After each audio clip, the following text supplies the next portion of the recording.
This is All About Home Construction, and here's your hosts, Terry Cannell-Beck and Randy Blake.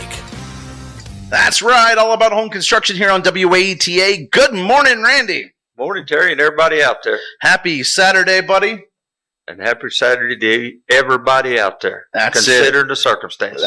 You know what? And that's the way we're rolling this morning. We're actually recording this on Thursday night here at the VFW, as they're gracious enough to let us come and borrow some room and just get this recording out, because just like everywhere else in the Watauga County and surrounding areas, it's hard to get into the radio station on a Saturday. Yes, they did. They had quite a bit of mud in it. Yeah, it's that's sort of the theme to the entire week here for the county, huh? We tried to get in last Saturday, and the reason we wanted to get in was for public service addresses. All right? And one of the big ones we want to talk about is you've got a generator.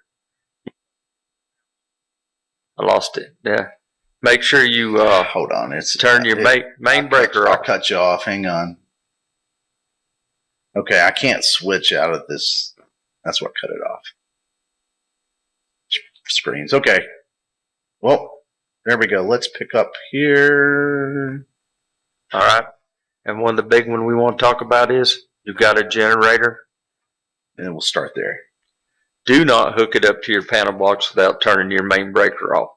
Because even if you do a 110 hookup, you will still be feeding 7,700 volts on the backside. See, that is a step-down transformer, not a step-up transformer like it used to be. Well, see, that's the thing. Transformers on the electric grid work both ways. Yes, they do. And I think people don't realize that. And so if you have, again, like you said, if you have a generator, even a small 110 powers, you're barely powering your refrigerator or something, right?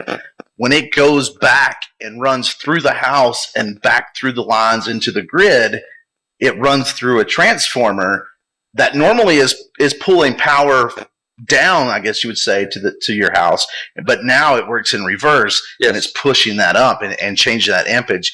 So when it gets to that line, anyone that touches it, and in this case, the people who are trying to fix it, they're touching a hot line. If they're not prepared, to know that they're touching a live line.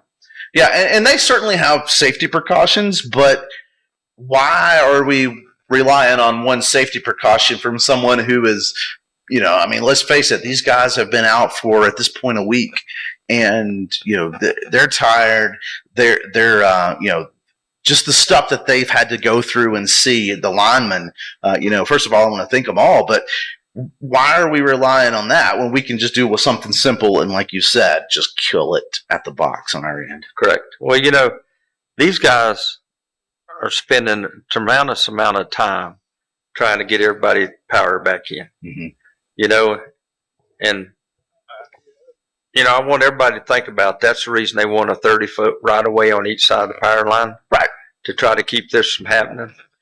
And when I went through Valley Cruces the other day, when I was pushing the trees and debris out of the road, there's a lot of trees that weren't 30 foot off the power line. I mean, I know you love your shrubbery and your trees, but how's it feel not to have any power today? Well, that's it. And when we look in the Watauga County area, we see that Boone itself, fared pretty well in terms of the general population of Boone having power. But not in the county. But not in the county.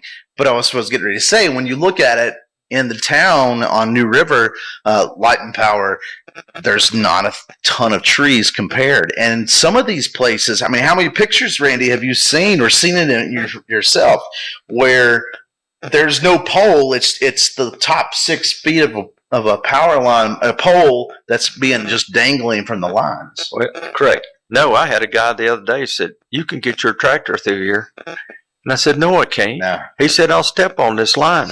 Well, my tractor's 8 foot tall, and there was about 4 foot that I had to push through the power lines. And I would have tore up a transformer if I'd have went ahead and gone through. And I said, "I just can't help you." Well,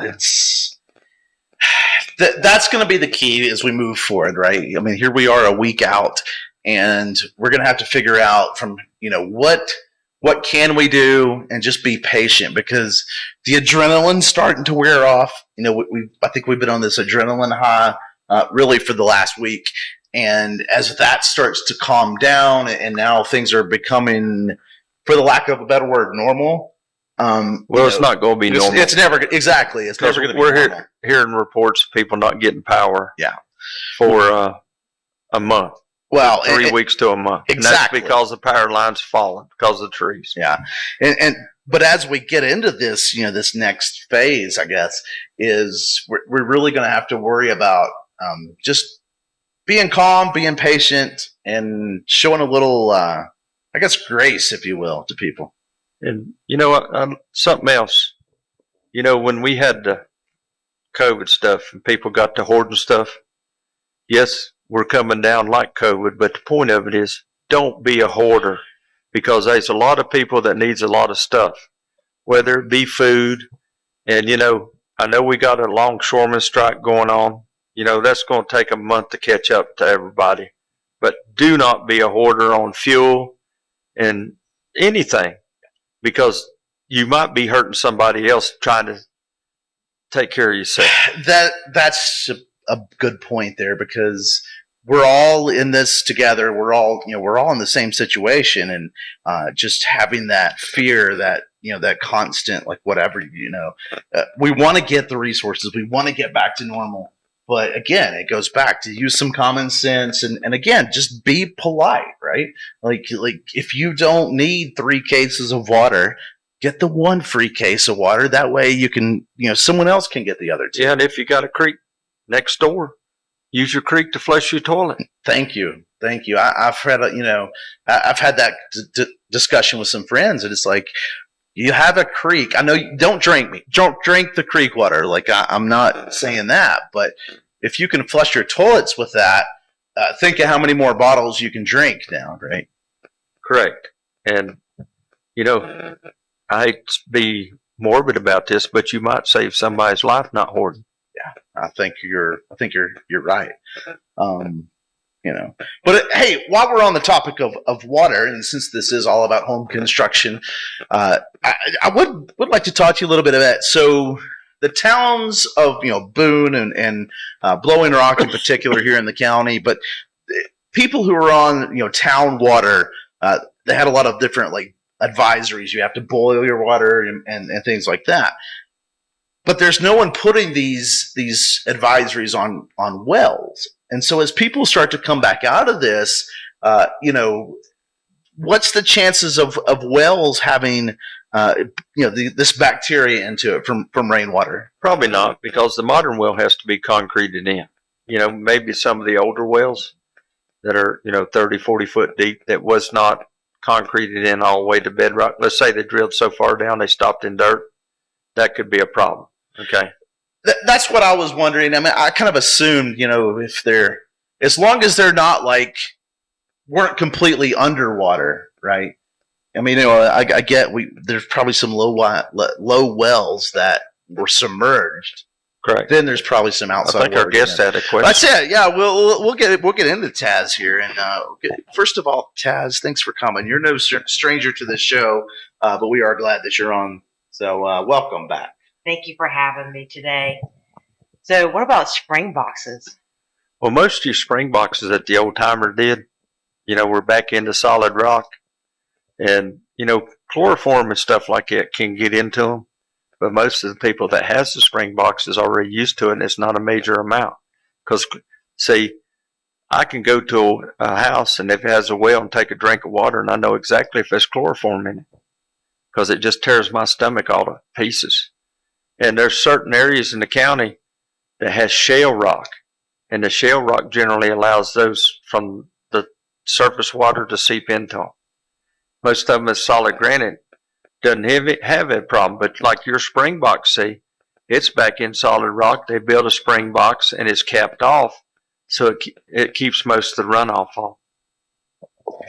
Yeah, and that's the cool thing about springs. Assuming, again, that was installed correctly and there's nothing that's messed it up, such as a tree that's fallen and busted it open. Well, most of the springs are pretty clean.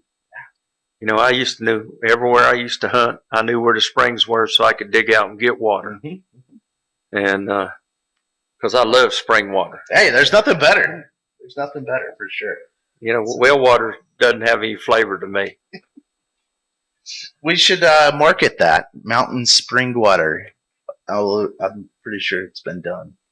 Well, there is, but if you want to sell spring water, you have to test it for 365 days and send it off every day for them to see what's in it to make sure it's pure. Well, that's a lot of work. No, if you're going to sell it. Because I have a family that has a spring that runs between 5 and 10 gallons a minute. Nice. And so they called me today and they're wanting to go, can we generate electricity with it? I said, probably not. You can't run a Pelton wheel, but you can run an overshoot wheel, a small one, but it's not going to generate a lot of energy. Yeah, that to me would be, especially as we look in a time of crisis like this when there's so many people without power, right? I was talking to a friend of ours, friend of the show, Landon Pennington, came on and talked about the solar a few years ago. I was talking to Landon just the other day, and I think his solar panels seem to have fared well with the wind and stuff. Good. But he was saying, it was great because now he's got power. And I was talking to another gentleman that had solar panels, and he's actually running him and his neighbor, that he's running 2 different refrigerator and freezers off of the solar panels. And because we were talking about how he's run it down to like 19% on his battery bank.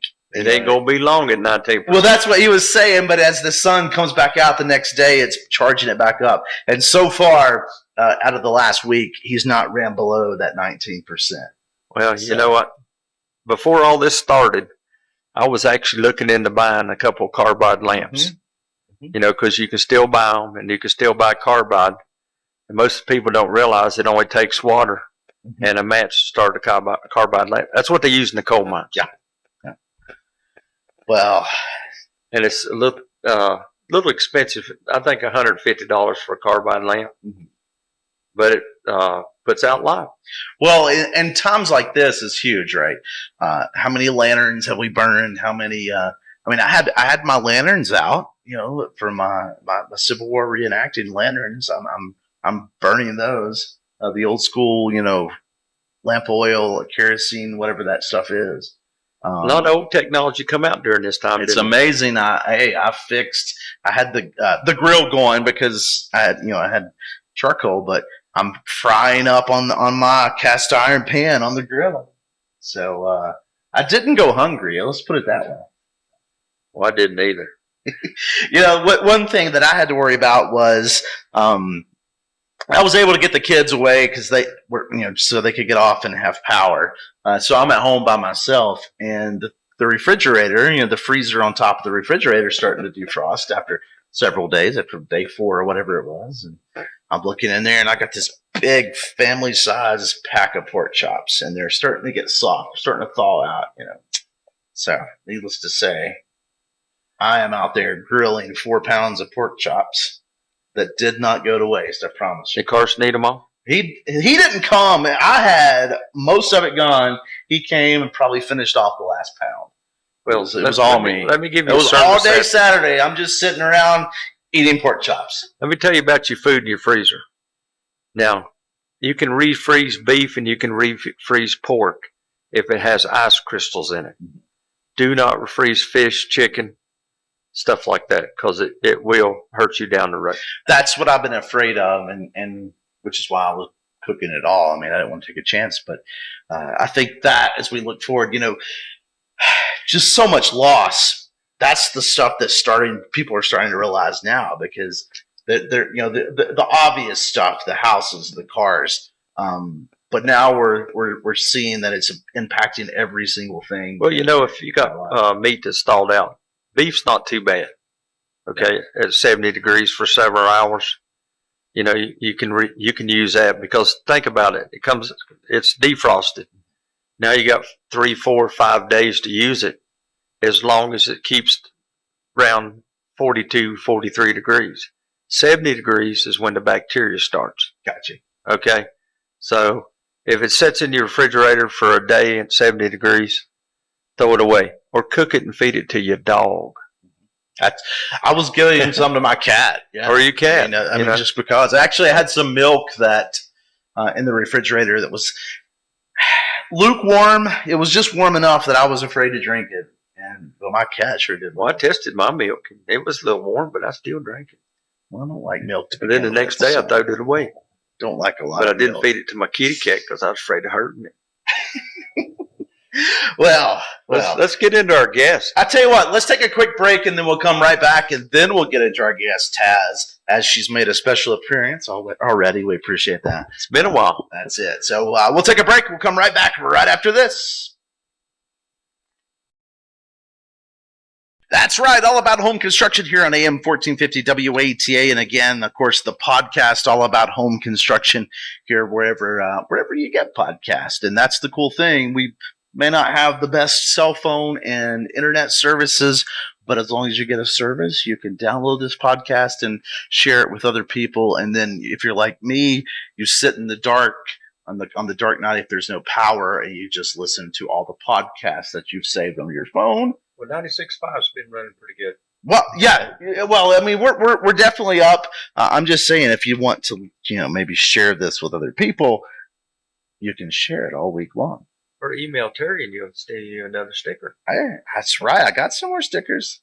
Let's not forget that for sure. So anyway, All About Home Construction here. And again, first of all, before we get into our guests, I just want to say that today, Saturday morning, the VFW, Randy. Of course, there as we're recording this on a Thursday here at the VFW, and thank them first of all for giving us the space to record. But don't forget, there is a breakfast going on when you're listening to this right now. Yes, we are going to feed everybody for free that comes in.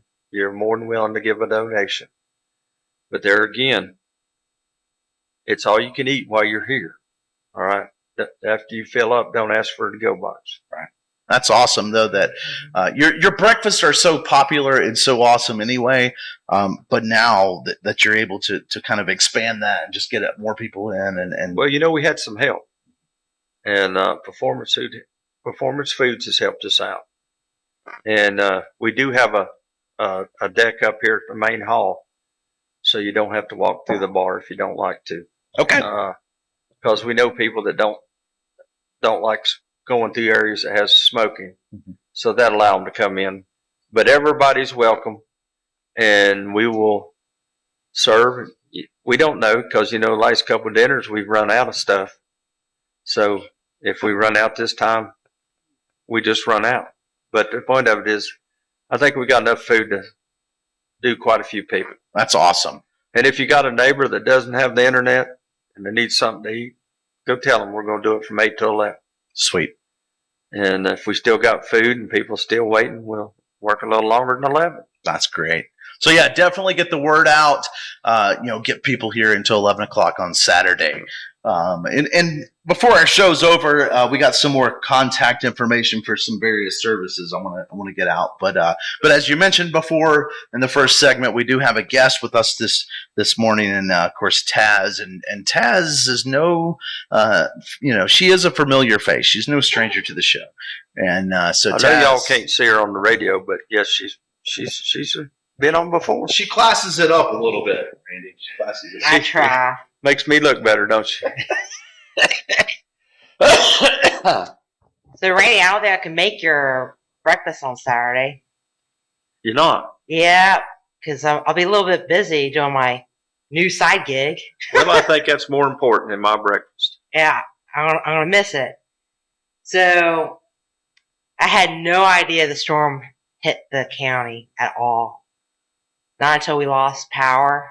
And I always get power back in under 4 hours because I live close to a transformer. Well, hadn't heard the official rainfall yet. I keep hearing 31 inches, but I don't know if that's official. But if there's 31 inches in the valley, there's 31 inches on the ridge line. That's quite a bit of water. Well, as a beginner farmer, I have a rain gauge now. I had 18 inches of rain. So, hour 6, I didn't lose cell service, but I lost my power. So I go on social media and I go, oh my gosh. that's when we'll get in. Devastation, wasn't it? Yes, sir. So, even though I was Air Force, I did my 2 deployments with the Army. Rule 1, take care of number 1 and start working your way out. So I did that. And then when I was ready to jump in there and help, I just put my background skills to use. And so right now, I'm calling on all veteran networks to move supplies into the high country. And it's not just Watauga. I started out just Watauga, and it turned into Watauga, Ashe, Avery, and Mitchell counties. Asheville is getting a lot of attention, and there's a lot of assets moving that way. And Asheville needs those assets. There's no complaints. Correct. But whatever non-federal assets I can bring in through our veteran network, I'm going to try to bring it in. So, just a group of volunteers on their own time and on their own dime. I have 2 separate loads that's coming on Saturday. And one's going out to Ashe, and the other one's going out to Avery. So, Avery got devastated. Avery County does not have grass, Randy. I don't know what that means. So our cattle right now in Avery County are on the struggle bus. Yes, people first, but I'm thinking about me. I'm thinking about my future supper now. Well, that's right. That's Watauga County. That's all the mountain counties that got hit with this storm. You know, a lot of guys like me. I had about 11 acres down. The other 50 is decimated. So there's no hay coming off this that I sell to farmers and stuff. And one of the projects I kind of picked up on since the last time I talked to you, Terry, I'm now the USDA's County Committee Advisor for Watauga and Avery counties. So, as a beginner farmer, the farmers kind of look at me like, "You're not quite right." I'm like, "Because I'm a beginner." But that's right. She's watched every episode of Green Acres, Randy. It's quality documentary right there. Yeah. So basically, I'm moving in livestock supplies, moving in hay, feed, and supplements, all kinds of fencing material. I mean, let's just look. I mean, I don't know of any fences that are really not intact. I mean, I think every field that I've been through, every pasture, has at least one tree down.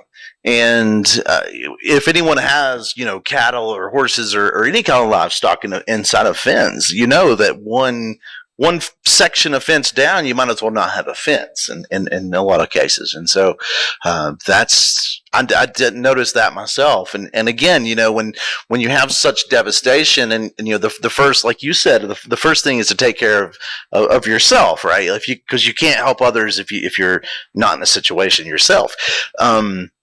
But again, as we check on the family's okay. That we get everything controlled under the house is as good as it's going to be, as safe as it's going to be at this point. And then we start to look out, at our livelihood. And in the case of farmers, that's their livestock. And, you mentioned the hay, that's devastating. We're not a large corn producer here in the high country, but the cornfields that we do have are now on the ground, Right. A lot of beef farmers too is feeding silage. Now there's no silage, and see that's what they're set up for. Well, but these livestock is not just their livelihood. I mean, these farmers raise these critters from youngin' all the way up.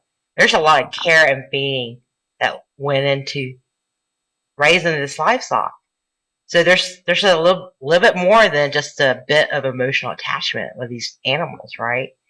But and just the thought of trying to put down these animals because they're starving because there's no grass. Randy, I don't know what that means, but there's no grass in Avery County. Well, that means that you're putting down a part of your family, and that's exactly it. People that aren't farmers don't understand. They talk about us being cruel because we raise animals for production. No, they're part of our family, you know, and everybody laughs because you've been at the house. Every cow we had a name, you know, but you could go out and you could touch them, you could talk to them, not literally cow talk, you know, but. Oh, now we know what Randy does on his free time. Talks to the cows and the pigs. We knew something wasn't right with him, Taz. Oh, yeah. Well, that was a secret I was trying to keep for you, but oh well. Yeah, they, you know, we had a bull named Shooter, and, you know, bulls can be pretty rank. But you could go up and say, Shooter, get through that gate right there.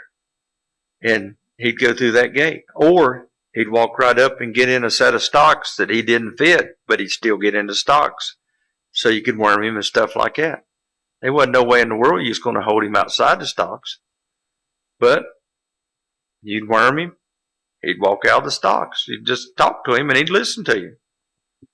I love it. I love I it. don't know how people understand that, but if they have to work cattle. That's Randy, the cattle whisperer for us. So. Whisper all kind of ways.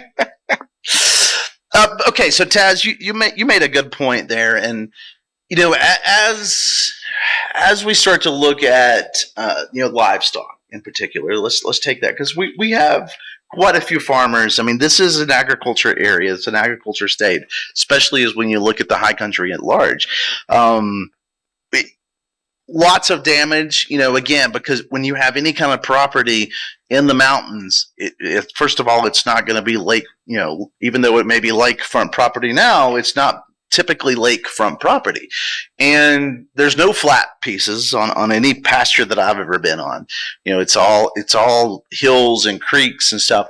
And so you have all this erosion now and landslides. I mean, we've talked, you know, we've seen that with the housing and stuff, where mud and water has just destroyed houses, but it's also destroying the pastures as well. It's destroying our infrastructure. I've never seen this many mudslides. You know, they're contributing to this. They're saying this storm right here is equal to the 1912 flood that around that time destroyed Asheville. I might be missing it by a few years, but Asheville got wiped out around 1912 during that time period.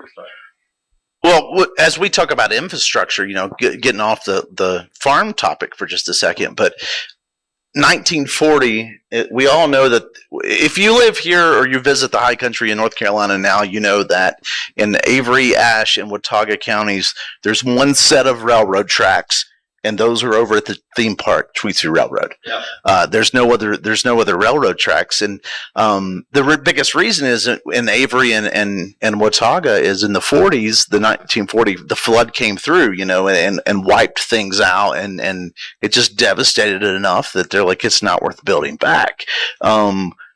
We're seeing more widespread destruction than what we saw then. You know, I think that. Then, I mean, you could kind of say they did a lot of clear cutting then, and so you could argue probably more landslides. I mean, I wasn't there, but in terms of destruction, it's definitely way more now. Haystacks did a lot of damage to the bridges. You know, the farmers putting their haystack up, but the timber industry was about gone during that time period, and that's the reason they didn't build that railroad back. It wasn't economical to spend the money to fix. Right. Like the mill in 1906 shut down, you know, because the timber wasn't there. But I just want to share a short message to our farmers.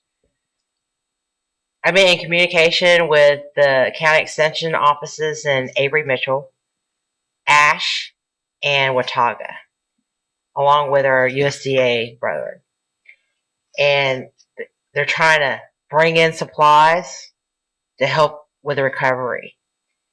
On a second note, I went down to the USDA office. I took a lot of copious notes, and I started sharing those notes with, I made copies of them and delivered it out to the fire stations. I'm going to drop it off at Ashe County at a single distribution point, and they're going to take it out to all the fire stations for me. Because what I recognize, because this is Appalachia, right? If they can avoid town, if the locals could avoid town, they're going to avoid it. So if I can get it closer to the more remote supply hubs. It'll help the farmers. Plus, the farmers out busy mending fences, gathering up their livestock, trying to herd them back in. And so it's the farmers' wives are picking up these little notes that I'm putting out there.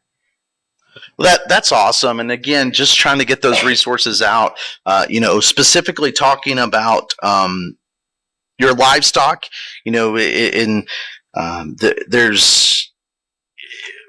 there's going to be some damage. And the key to this is at any point, whether, if there is any relief help, the key is documentation.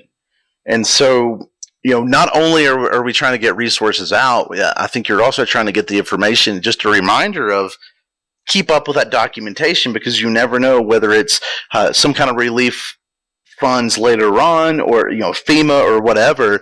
If we can start to document that, if and when it does come, we have that documentation. So I don't know what it stands for, but the USDA at the state level has already authorized the ECP, emergency something. So we can go ahead and do that documentation now, and it's going to last until June 2025. And take as many pictures of the damage and as you can. And if you already started repairs before you got this message, just take as many pictures as possible. I know trying to keep your herd together is as fast as is mission critical. Nobody has time to take pictures. So do the best you can, document and track all your movements.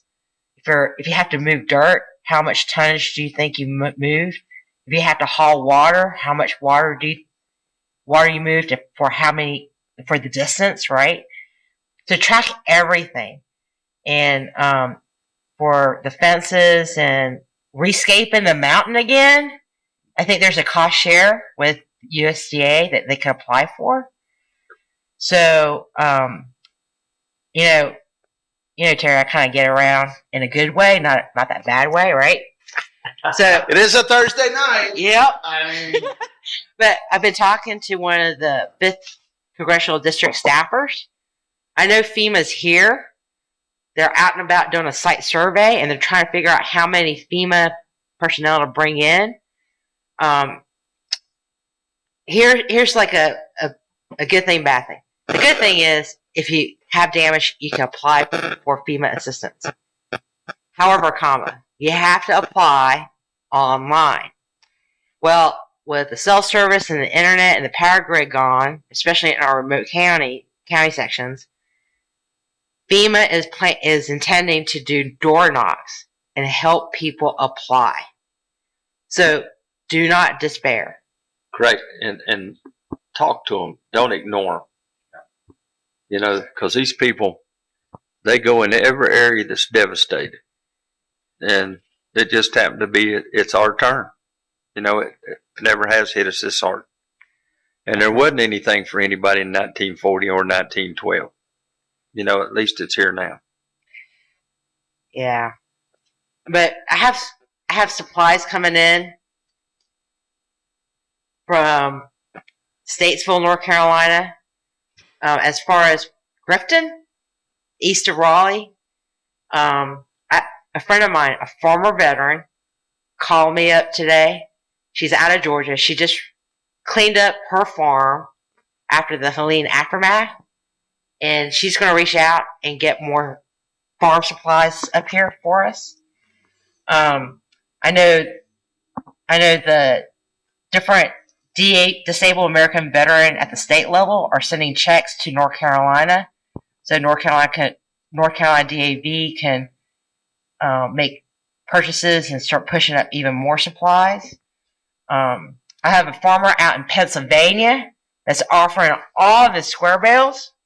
We just got to go get it. That's awesome. I need help going to get it.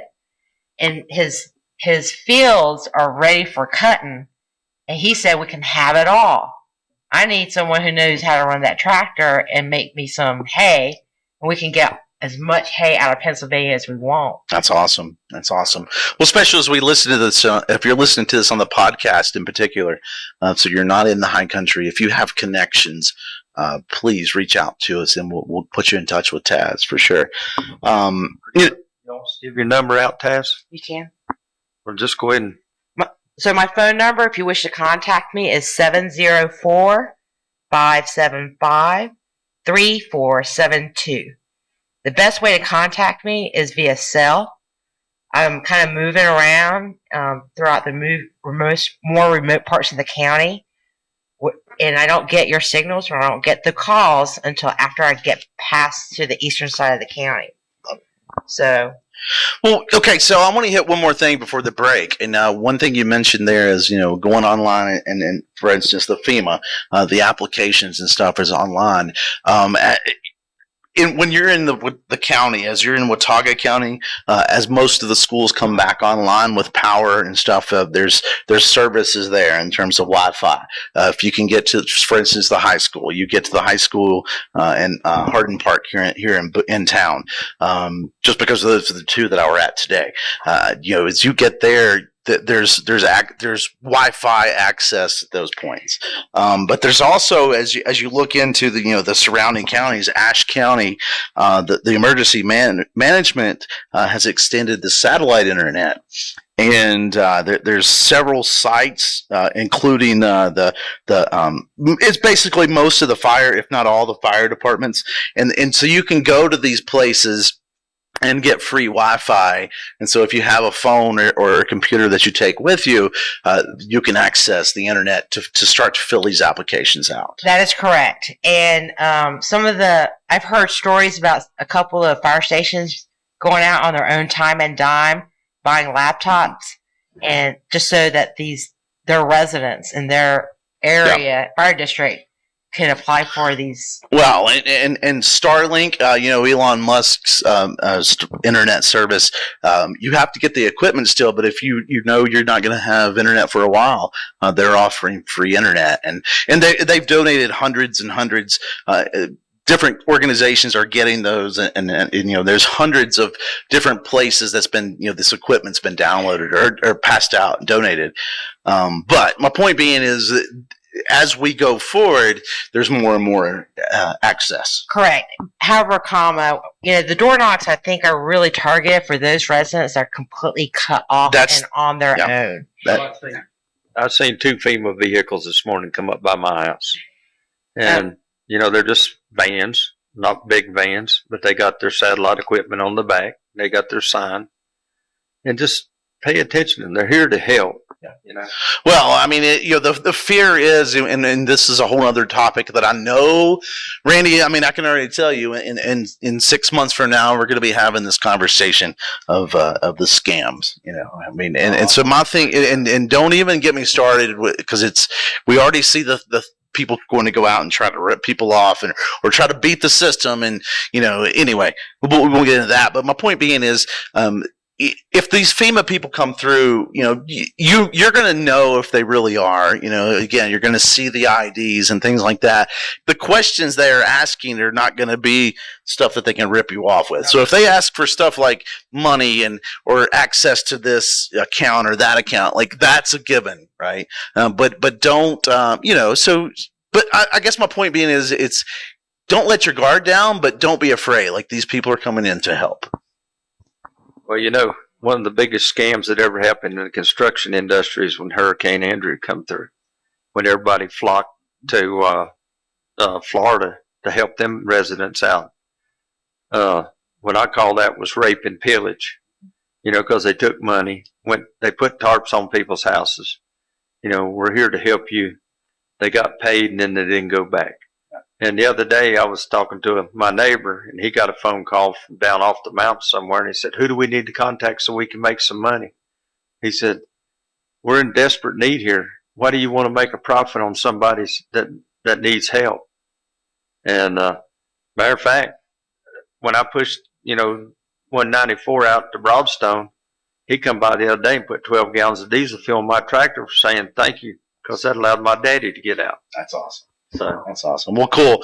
Well, Taz, again, thank you so much for sharing this information with us, especially about the farmers and stuff. And Randy, we're going to have to take another quick break, and then we'll come right back and get into the third section here of All About Home Construction here on WATA. Hey, don't forget, if you're listening to this live right now on Saturday morning, we are, or you are cooking at the VFW, free breakfast this month, right? We always have our monthly breakfast at the VFW. And our supporters and listeners come out and support that. We really appreciate that. But now we want you to spread the word. Today's breakfast, Saturday the 5th, you can come out and free breakfast for people. So come out and get some free breakfast here at the VFW. Yep. We don't mind helping people. I mean, we will take donations, but if you don't have no money, don't worry about it. Bring your youngins. We got pancakes, syrup, orange juice, milk. Bacon. You got me stopped on bacon. What? Randy? Maybe I won't bring in supplies and come in for your bacon. But you know what? The kids are just as important too. That's it. Definitely. We'll take a quick break. We'll come right back right after this. 1450 WATA here in Boone, and of course on the podcast All About Home Construction. And Randy, we do appreciate all of our listeners, both local and those that are not local, that's listening on the podcast. We appreciate your support, and here in the high country. And I know a lot of people off the mountain and not in the high country are helping out and sending supplies and donations, and we do appreciate that so much. Yes, we do.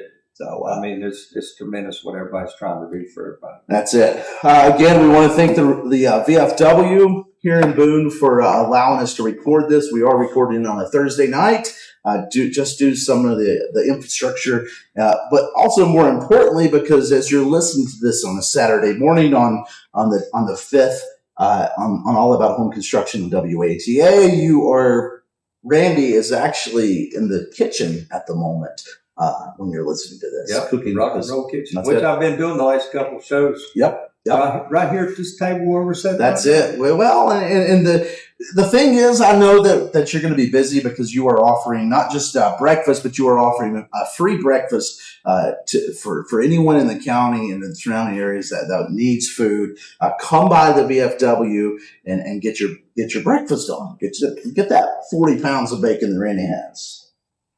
Gosh, that'd be rough for one person. He had 40 pounds. I can work all that. I have not left at the time of this recording. So at the time of this recording, Randy has 40 pounds of bacon.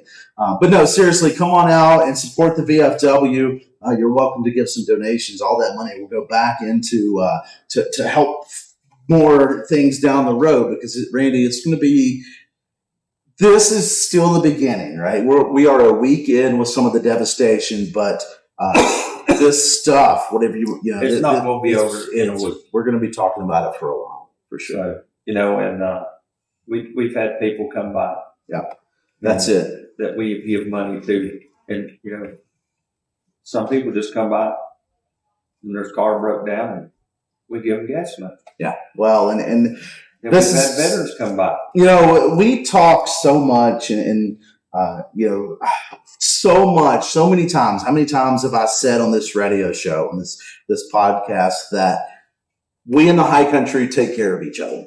Yes, and that's what we're starting to see, right? We're starting to see this Boone, this Watauga strong, right? This Appalachian spirit coming through, and really just all these mountains, right? I mean, we're in the high country in North Carolina, but we know that all of the mountains in North Carolina, the Southwest Virginia, Eastern Tennessee, we joke around a lot, but the truth is we're all Appalachian people, and the truth is, like, we all come together, and we're pretty resilient people. We're going to when Kentucky had their flood. Mm-hmm.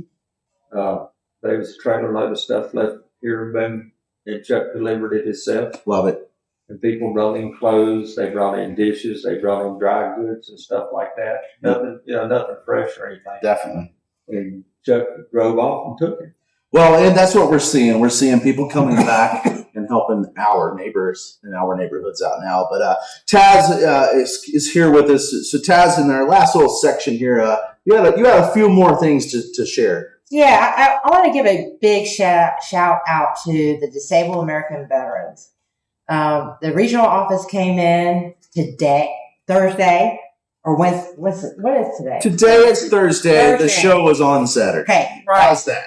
Well, I'm running on all. It all blends together. I know. But they came in for one day only, and they wrote 100 checks to veterans. Nice. They were.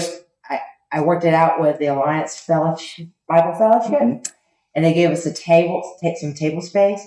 They gave out backpacks with blankets and other toiletry items, and they wrote $500 checks for food and clothing loss, or $1,000 lodging, food, and clothing loss check. Nice. And they're going to make their way up and down Western North Carolina to give out as many checks as long as they have the funds available.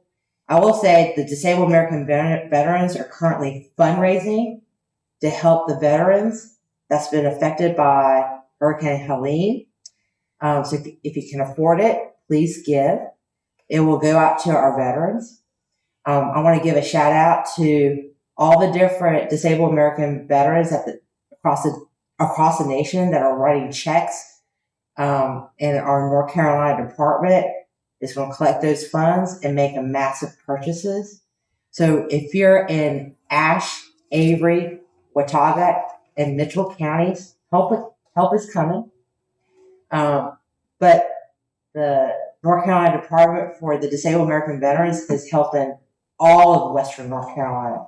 I just got these 4 little counties as part of my AOR, area of operations. Good thing I had some theater time in Afghanistan. I learned how to move materials and goods throughout a hostile region. So the only thing that's different about now and then is nobody shooting at me or trying to blow me up. No, but I mean, as we go around the area, though, I'm sure it reminds you of a war zone because it's just been such devastation. My buddy, he crossed from Ashe to check on his friends in Zonville. He drove through meat camp the day after the storm hit. And he's like, Taz, it looks worse than the days after we bombed Iraq. Well, there's a lot of houses got washed away.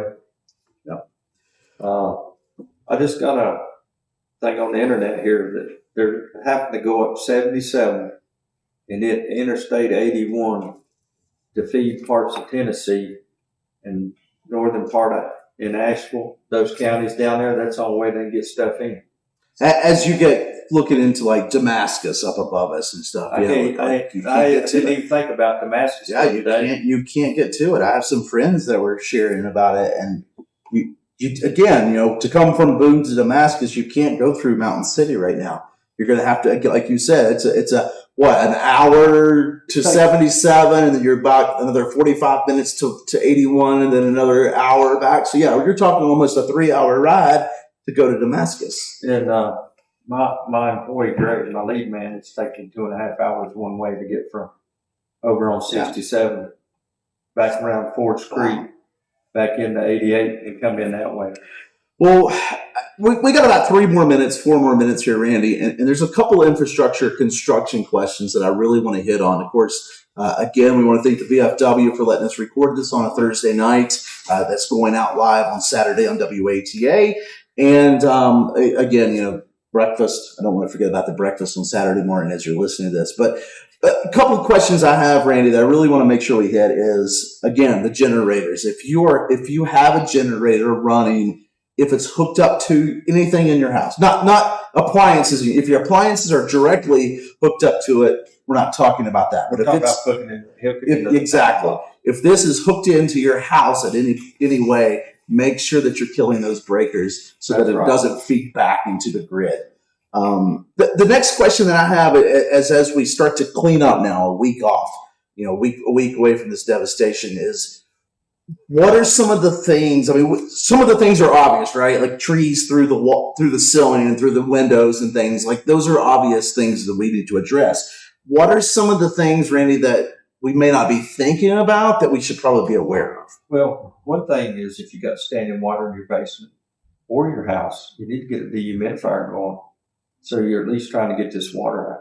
Gotcha. And if you don't have a dehumidifier out in your house, but you have a small window unit air conditioner, put it over your kitchen sink, plug it in, and see, that acts like a dehumidifier. Yeah.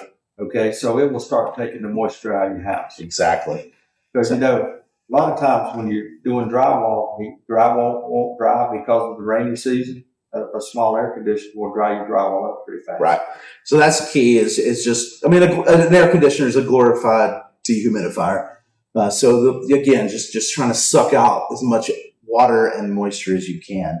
I think another one that I'm worried about as we start to go ahead is some foundations, especially those that have had landslides and sinkholes, close to the house. But again, I think those are going to be something that we're going to have to talk about as the next weeks and months goes on, because if it's those are the things that are going to continue to be a problem. I guess. If you're going west on 421, you're going west on 321. They're impassable. Yeah. Elk Mills is washed out down there, and if you get to Elk Mills, there's a 90-degree turn there that's washed out. Antioch over in Tennessee, where the little white church is, all that's gone. So if you're wanting to bring in supplies, please call ahead, find somebody with boots on the ground. I'm in contact with 3 county emergency managements. I'm in contact with Watauga, Ashe, and Avery. I am not allowing any of my supply trucks to come to Boone to go down to Linville Falls area on 105. Avery County, they say Avery Shut County's off. going to take a month to get the power back.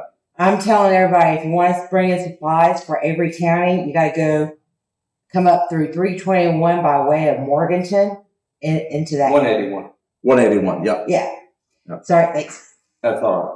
That's I don't know. I've not heard anything about 221 coming back. I know North Cove, on the northern side of Marion, before you get in, in McDowell, going back into Burke County, is pretty devastated. So I would not try to go that way. Anyway, well, again, thanks to all of our listeners out there, and thanks to all those on the podcast. Again, we'll have some links up if you would like to donate to the area and help out. By all means, thank you so much. Whether it's supplies, whether it's you live or know someone in Pennsylvania that can help with hay or feed and stuff like that. So thank you so much. And the churches. Yeah. This last week, my son-in-law, Paul Hooker, his dad's church set up the First Baptist Church right off the bat. That's so awesome. Samaritan's Purse is out there helping on 105 bypass. It was great to see as many volunteers that was helping Samaritan's Purse, helping clean people's yards up and stuff. Now this is above my house on 421. It's huge. Again, just the outpour of help. Thank you so much. And again, get on out here if you're listening to this on Saturday morning on WATA. Randy's got breakfast for you here at the VFW. Come support the VFW. It's, again, a chance to give back to the community. With your donations, but also if you want to come eat a free breakfast, get in here and get some breakfast.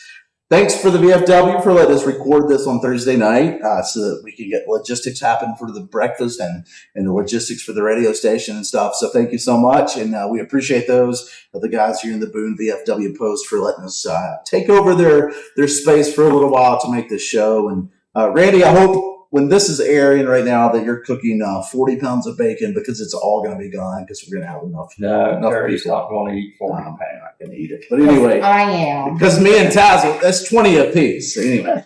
Again, thanks so much. I'm glad, Randy, I'm glad you're safe. I'm glad everything's, that the family's okay. And we're, again, like I said, we're mountain people, right? We're Appalachian people, and we're going to figure out a way to get through it. That's right. Yes, we are. So, well, Randy, we'll talk to you next week, buddy. Take it easy.